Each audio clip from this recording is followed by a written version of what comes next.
It's now my pleasure to introduce the next plenary speaker.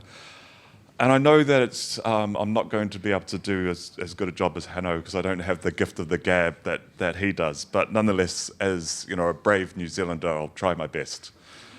And as it's usual to try and list all the impressive things that the particular speaker's gone through. But in this case, I would prefer not to do that, but rather talk about two aspects of why I think we are so privileged to have this person come and speak to us. And of course, the person I'm talking about is Professor Paolo Quattrone from the University of Manchester. And to start by introducing him, the first aspect would be to say that, he is a person that does very theoretically intense research. But what is so impressive about it is not so much all the accolades he's won from publishing it, but rather the widespread impact that research has had. And it was brought home to me by a colleague that came up and noted that his son, who was joining one of the UK Defence Forces, as part of the preparation was required to watch a recorded presentation that Paolo had given at the University of Cambridge a few years beforehand. So, it's impressive when your research is making that type of wide impact. But I guess even more impressively is the second aspect, which is linking it to what I think the strengths of ENROAC is. So to me, the strengths of ENROAC are really the support and the collegiality that happens within the setting. And I would note that the first time I had the privilege of meeting Paolo was in the 4th iteration of the summer school back in 2008. And I believe that Paolo is probably one of the long-standing faculty members giving up his time freely to support and mentor a lot of us. And I guess it does pay off in some respects. So if you look at any of my publications, I doubt you'd find one that doesn't reference Paolo's work. But that's because it's so impressive, right? But the willingness of people that are in that position to give up their time and their advice to young scholars, I think, is what makes ENROAC such a good network to be part of. So on that basis, I'm going to now ask Paolo to come and share his thoughts on this presentation of Nothing Matters, exploring the role of absences, lacks, invisibility, and mysteries in accounting. Thanks, Paolo.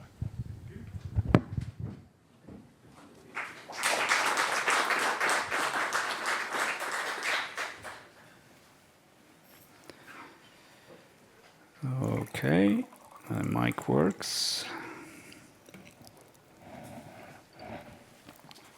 Okay, thank you, Stephen, for this introduction. And thank you for inviting me. It's a great pleasure to be with you today. I'm a friend of ENROAC. It is true that I've been part of every single summer school since its inception. It's a long day. This has been a long day. So what I will do to introduce my talk and talk about the invisible and what is the importance of what is absent, obscure, and mysterious, I will show a video, a scene from an HBO series by Paolo Sorrentino. Paolo Sorrentino is an Italian director who won the Oscar for The Great Beauty, but he has done quite a few interesting films. And in all of his films, and in the series as well, he's interested in the power of mystery. And so the mystery of beauty in The Great Beauty, the mystery of love in The Consequence of Love, the mystery of power in another film which is called Il Divo, the Divine, which is the it's a biography of the most important Italian politician. So this is a scene from the young Pope, and the first American Pope has just been elected. And in that series is Jude Law, and he is preparing the marketing strategy of the Vatican. And he has this meeting with the marketing director of the Vatican. And so I want to show you what he has to say about visibility and invisibility. Okay, so what Jude Law here and what Sorrentino wants to highlight is the importance of mystery and absence for being powerful and successful. If you are like me, a fan of Netflix, you will have watched The Crown, and there is a lot of talk about mystery and rituals and how rituals are used to maintain the mystery of the crown. They are very visible, but the ritual maintains a separation between the public and the crown, because if you see what happens behind the ritual, you realize that they are common mortals, as we have seen with recent events.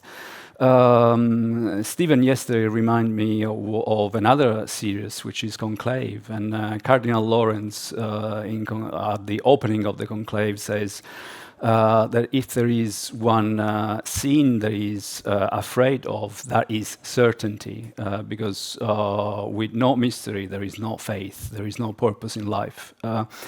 What we've been discussing today is possibly the opposite. We want data. We want more certainty. We want, we want to know everything about supply chains and things of this kind. I want to, play a different game here and make you reflect on the power of what is not there. And so if I ask you why you buy a can of Zero Coke, why would you say that?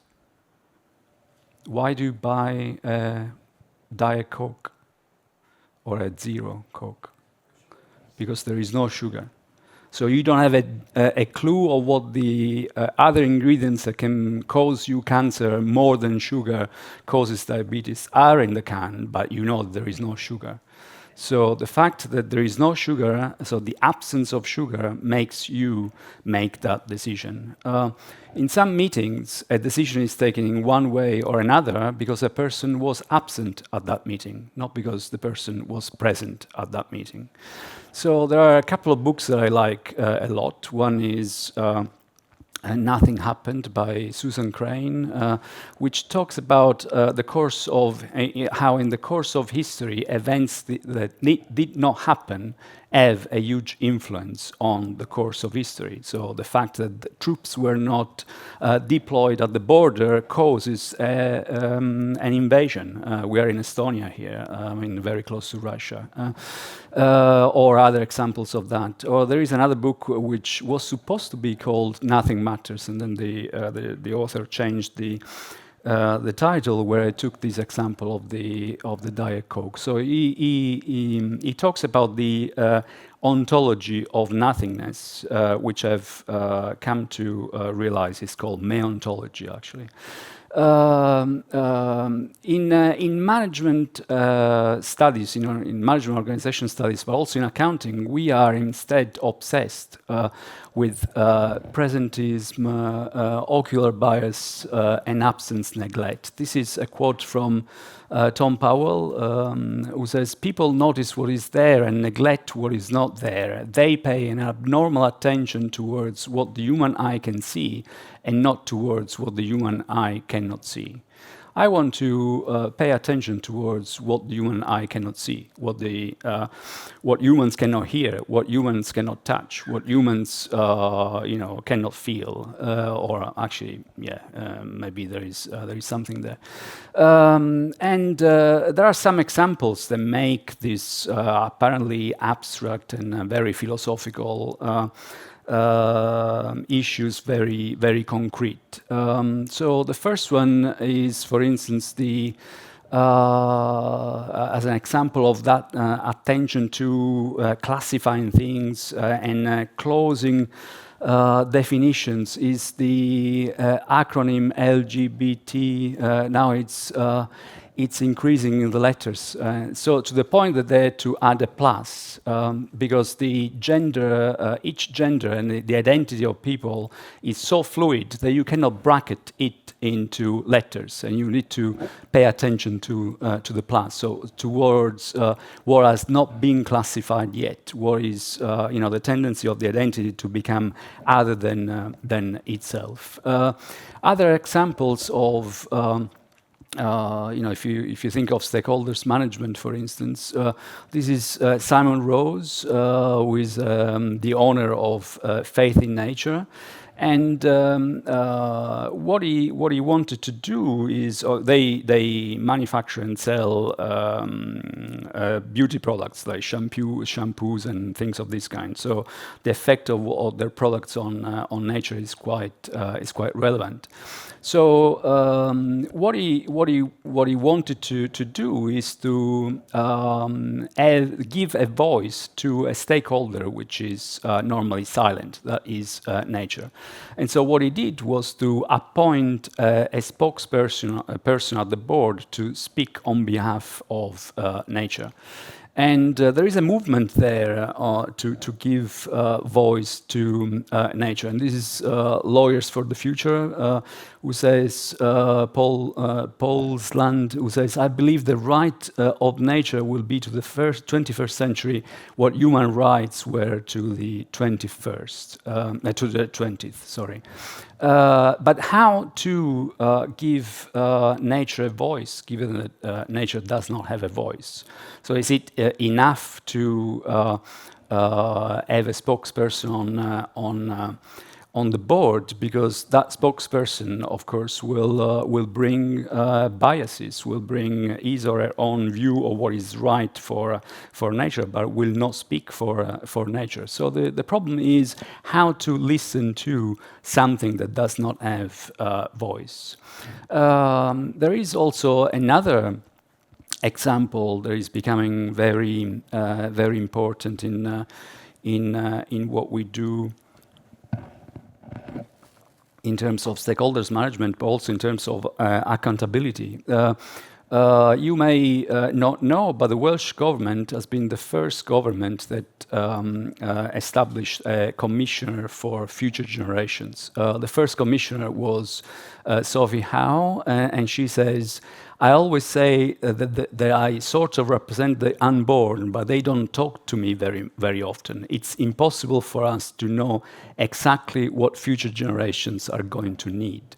So again, there is an absent future generations. We know that they are important, but how do we listen to their voice, given that we cannot listen to their voice because they are not born?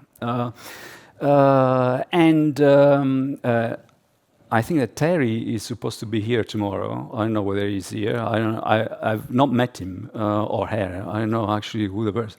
Oh, okay. So it's Air. Okay. Very nice meeting you. Because that paper is quite an interesting one on accountability of future generations. We have been talking about data and AI for the whole afternoon, and there was a kind of joke you will realize in a moment. This is ChatGPT diventa CEO, so ChatGPT becomes CEO, which may seem an interesting news, but then if you know where this was published, Finanza, Pizza e Mandolino, you realize that maybe it was not that serious, okay? But there is something that is serious. So this is a respectable source. And around 2013, so already quite a few years ago, AI emerged. The intelligent twin was born, and we have, we had testimony of this today. Intelligent twins can make decisions on the fly and change the process in factory autonomously. So something which is completely immaterial makes a decision, and who is accountable for that. We are exploring these issues of representing stakeholders and investigating what these stakeholders are in a paper that I'm doing with Adrian Zicari, Ariela Caglio, and Joel Geman. Why what is not there is important for accounting and for management accounting in particular. I guess that those people in defense who watched one of my videos were related to the MPLA. MPLA is the Major Project Leadership Academy where I serve as a member of faculty. And for a couple of days, I entertained the participants. Most of them come from defense, actually. And at the end of the second day, I asked them to put in practice what they've learned. And at the end of one of these cohorts, the program director of the new aircraft carrier program, the Queen Elizabeth program, put a slide similar to this is actually the slide that he put on, a picture of the warship and then the heading saying, "This is not a warship." So he said, if you want to understand what my job is, you have to understand two things. First of all, what my job is not just to build a warship. In terms of Anne-Marie Moll ontological politics, that thing is many different things at once. So it's a warship, it's an airport, and it's a specific kind of airport because it floats on the sea and the runway is very thin. It's a village because there are 1,200 people living on that warship. If this was a nuclear submarine, you would have two different programs, so the warship and the nuclear engine, which have two completely different lifespan. So one lasts for 40 years, the other one lasts for 1,000 years, because after the nuclear engine is decommissioned, it needs to be put in safe place in Sellafield and kept there. Here the link is with between a program which is worth 4.2 billion pounds and a program which is worth in between 1 and 3 trillion dollars, the F-35. The aircrafts which are on that warship are the F-35. And he said, if this was the situation, I could try to manage the program, because I knew that depending on what I'm looking at, how I make sense of my program, I do certain action. The problem is that this object has the tendency to become what it was not. Exactly like what Anthony Hopwood said when in the archaeology of accounting systems, he said accounting has the tendency to become what it was not. The warship has a tendency to become what it was not as well. Because he said, no one told me when I signed the contract to become program director of this program that this warship would have been used to keep Scotland in the United Kingdom during the Scottish independence referendum, because the shipyards are in Edinburgh, in Fife, opposite to Edinburgh, actually where I live. It's opposite to my place. And so at one point in time, in a specific network of relationships, forget about the warship, because at that time the idea of war was not even there. Now it's different. Forget about the village, forget about the weapon, forget about everything else. In a certain network of relationships, that thing was worth 12,000 jobs, which related to 12,000 families, which brought hundreds of thousands of votes. And so at that point, the warship became an instrument to keep Scotland in the United Kingdom, because if they became independent, the first thing that the UK government would have done is to bring this program down to England, to Southampton. So the importance of what is not there is actually, in this particular case, is relevant when you have to manage risk. But it's also problematic when you have to do cost accounting and performance measurement. If you do not know what you are doing, if this is not a warship, how do you design your performance measurement? Because actually designing your performance measurement with very defined criteria reduces your ability to look at what this thing could become and manage the risk and the unforeseen development that this program could have. This is important for us as well for issues of accountability and, of course, SDGs. The United Nations defines sustainable development as a development that meets the needs of the present without compromising the ability of future generations to meet their own needs. How can you design a system that combines these two responsibility towards the present and towards the future, for which there is no one who can speak for. So some forms of accounting reduce values into value and make them present. Typically, if you look at this income statement, what it does is to reduce the complexity of what it means to manage a business to a very clear result, which is net profit, in the interest of a very specific stakeholder, which is the shareholder. So what you see here is the typical sociology of quantification issue. So you have transformational qualities into quantities. You reduce, simplify, and integrate, and you decontextualize knowledge. I remember when I was doing work on ERPs in multinational organizations, the HQ was looking at the performance of a subsidiary in Africa, in Asia, just looking at the P&L and balance sheet. So the complexity of that subsidiary reduced to a number.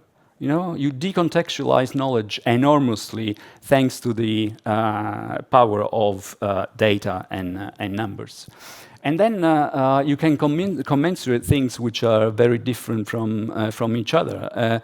And the moment in which you have these measures, you start to compare things that may not be comparable, or you start to pay attention to the target rather than the substance. I guess that tomorrow Kari will talk about how we are obsessed with journal rankings, and how my dean is very happy if I publish in ASQ, not because of what I publish in ASQ, but because ASQ is a 4-star journal. So he doesn't give a damn about what the article is about. What he pays attention to is the ranking, and can compare an accountant with a strategy person and commensurate them.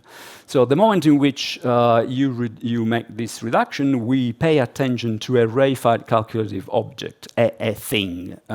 So that number becomes a thing. I'm interested instead in not things. I'm interested in nothing. So I'm interested in how other forms of accounting do not generate this reduction and commensuration. Actually, they create commensuration without doing the reduction. So this is the story of an Italian public holding. That was the holding that administered the funds of the Marshall Plan after the Second World War. It's a very complex story. I'll try to make it brief, because I know that we have to close this. So the top managers and the people in government at that time, in between the end of the war and the Italian Republic, were very close to the Vatican. And so before the war ended, and before the fascist regime collapses, already in 1940, the Secretary of State of the Vatican tasked one person, who then became Vice Director General of IRI, one of these public holdings, to gather the Italian Catholic intelligentsia to define the contours of a modern social democracy once the fascist regime would have collapsed. And so these people meet in his house in Via Reno, and there would be the future president of the Italian Republic, the future prime minister of the Italian Republic, the future governor of the Bank of Italy. Quite a few people participated to the Constitutional Assembly, meeting in Via Reno in his flat, and then after a few years meeting in a monastery in Camaldoli, and wrote the Camaldoli Code. And so in this Camaldoli Code, they defined what was what should inform the behavior of a good Catholic. And they said a good Catholic should pursue the common good. It was interesting to understand how they define common good. They define common good in this very paradoxical way. So pursuing the common good means allowing individuals to pursue their personal interest. So the moment in which I pursue the common good, I have to allow you a very diverse society to pursue your personal interest. But you, as a Catholic, would allow me to pursue my personal interest. And so to make that pursuit true, and to make that pursuit possible, actually more than true, they had to generate platforms where they had to mediate between these different interests. And they came out the first in the world, apparently. We have not found any other value-added system before that. So in the 50s, at the national level with the national accounting, but also at the level of the public holdings and their subsidiaries down to the level of small and medium enterprises owned by the public holding, they defined a system of planning and budgeting based on value added. You calculate how the value is created. When you do planning and budgeting, you decide, and you debate on how to generate that top line, so the sales, the revenues. How do we do that? Do we invest in the north? So, for instance, when the Americans came to Italy, the Americans said, you should follow productivity and efficiency. You should invest in the most productive area of Italy, in Lombardy.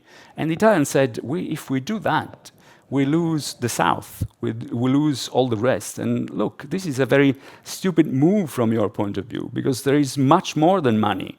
If we invest only in the north, we lose votes in the south. And how do you keep Italy stable, given that we are a center party in a very fragmented society, with the largest communist party outside the USSR, with a huge trade unions, and with a huge influence of the Vatican. So the Americans then realized, oh, actually, you are right. We need to invest in other parts of the country too. And so profitability and efficiency is not the only thing that we should pursue. We should pursue also the balanced development between the North and the South.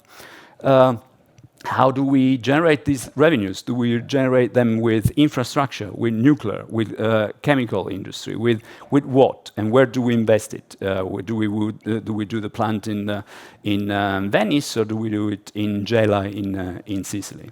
Once you generate this value added, then there is another mediation that needs to happen. How you distribute it amongst different stakeholders.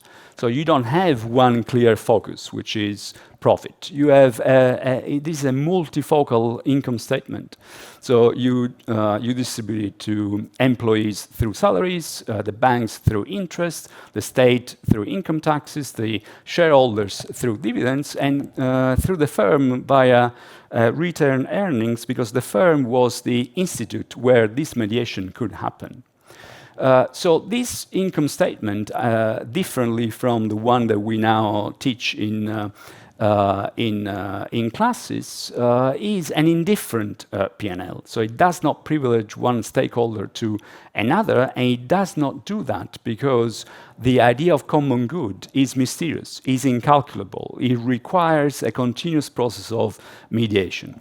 And so the Italian miracle, the Italian economic miracle, was made with a system of accounting based on this. So IRI, ENI, and Enel produced several points of Italian GDP in the 50s and 60s. How did they do it? With a system of planning and budgeting based on value added. So I'll skip this because we are late. What you have with this calculative practice is the opposite of what happens with the sociology of quantification. So you transform quantities into qualities. So you look at how, what number you have to put at the top line of the revenues, and you discuss quality issues. So do I have to invest in the north, or do I have to invest in the south?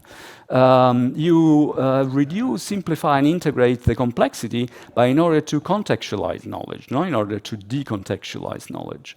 You commensurate difference, but in order to let emerge more difference and to give importance and balance in the interest of the different stakeholders. And then you become responsive to a measure, but that means pay attention to not to a thing, which is the reified calculative object, but to no thing. So to something that cannot be reified, but can be still calculated. That is common good and value added. So common good cannot be reified, cannot be calculated, but value added as a proxy can.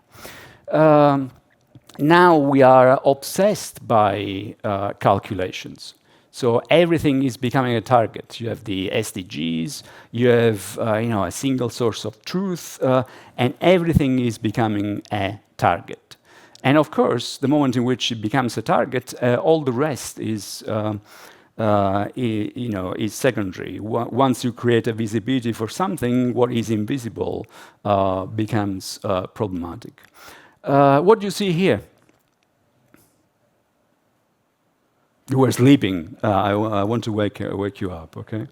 So what do you see here? Flags, yeah, what else?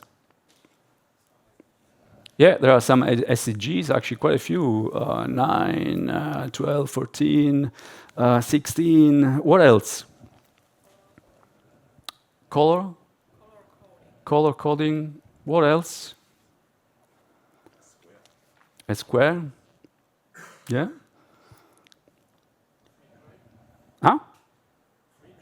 Free trade, yeah?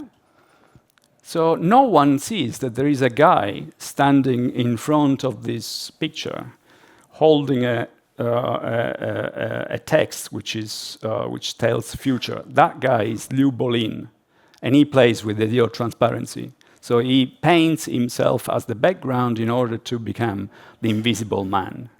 And I've used his ideas to play with the notion of transparency, because in the attempt to make things transparent, you become blind, because transparency presupposes what you want to make transparent. And of course, you do not see what is not under that accounting gaze. And that idea, that work on ERI, on the value-added statements that I discussed before, prompted an idea. So there is a lot of discussion on sustainability, of being environmentally friendly, but what we see is keeping the financials in the same way and then doing all sorts of metrics which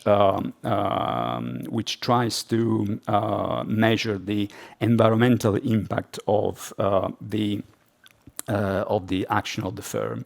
And this, given that data are never given only, the etymology of the word data comes from datum, and so the meaning of data is given, but is also attributed by the observer. So there is always some, data are never complete. There is always a gap that can be filled with politics, with magic, with religion, and other things. So, for instance, when I was at Oxford, I was teaching the last lecture of the financial reporting course. It was on accounting, organizations, and society, and I did a bit of analysis of the first environmental reports produced with the GRI initiative and with the GRI guidelines. And there was one that attracted my attention. It was the report published by McDonald. And according to the GRI guidelines, they should disclose the quality of the food that they served in their restaurants. But how did they find this quality of the food that they served in the restaurant? It was defined in this way, calculating the average calories intake of a menu in the restaurant. So what was the effect of that calculation? that the moment in which they had this target to pursue, they included salad in the menu of the restaurant, and so the calories intake of that menu was more balanced. So they still kept selling awful burgers, but they inserted in the menu salad. Do you go to McDonald's to buy a salad? Does your kid want you to stop at McDonald's because he or she wants to eat a salad? Can a poor person who has got only $4 a day go to McDonald's because he or she wants a salad? He prefers a burger. Okay, but in this way, with that calculation, with that modification, or with that definition of quality of food, what McDonald's did was to tick a box, and most importantly, to shift the responsibility to the customers. So it's no longer my responsibility what I do. It's your choice. You choose to buy a burger rather than a salad. Okay. Of course, not many people know that the GRI initiative is sponsored by McDonald's. Not many people know that the ISSB is sponsored by the companies that will have to adopt the environmental standards. So this idea of separating the finance from non-financial is quite dangerous for me. And so what I propose is to rethink the value-added statement. So you have the wealth created, and you have the distribution of that wealth, but you add a very simple provision to that income statement, which is a provision to a fund for nature. So in this way, I don't mean that you have to measure what the cost to nature of your business is, but you create an opportunity for discussing what the actions of the corporations in relation to environmental issues are. So, and there are two things. So this could be, I don't know where the pointer is. I hope that this is, maybe no, well, I don't know, I don't touch it. So this line does two things.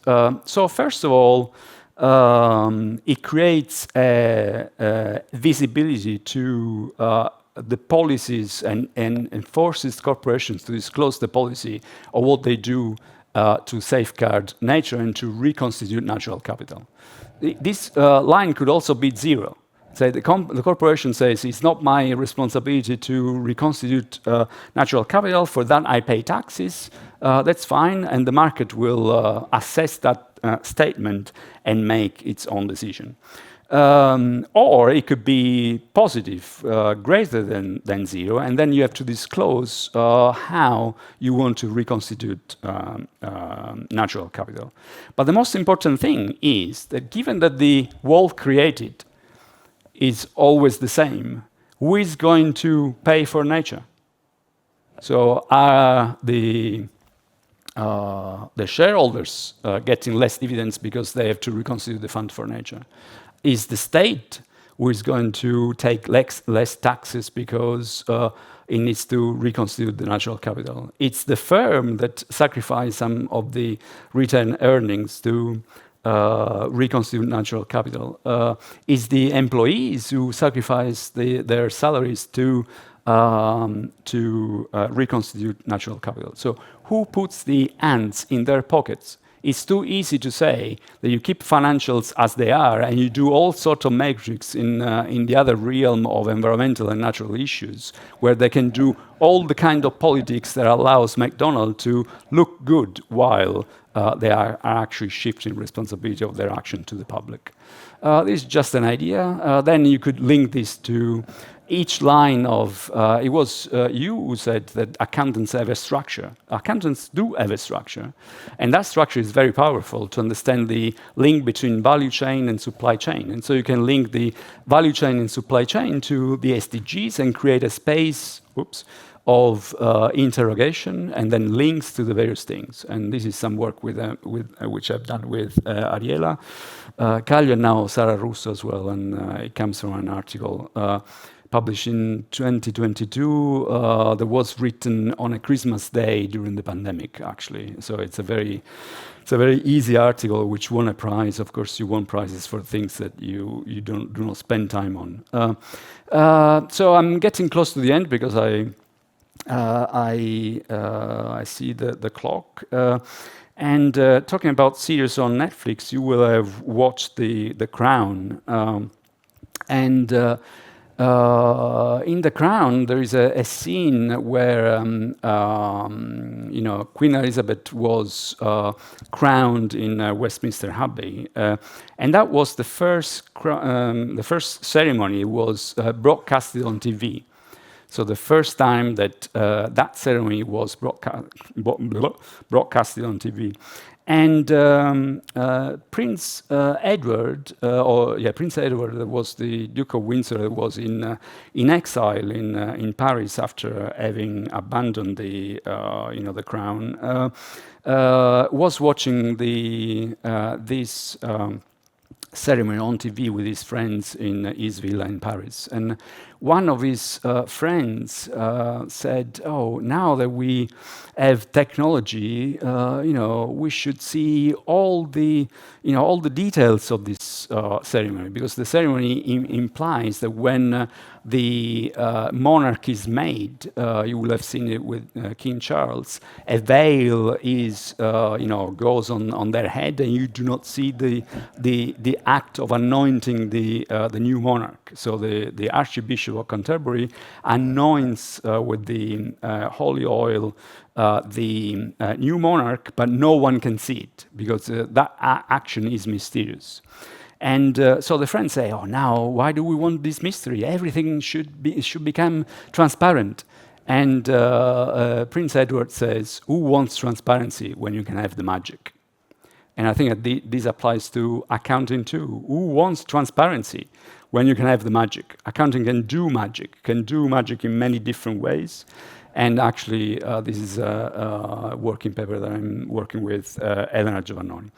Okay, so this is close to the end, but before the end, I want to make two announcements. One, if you are interested in nothing, if you are interested in mystery, there is a methodology development workshop that Organization Studies is organizing, and the title is "There is Nothing to Study." Okay, so if you have 2 days in April next year where you want to do nothing, come to Copenhagen Business School. Okay.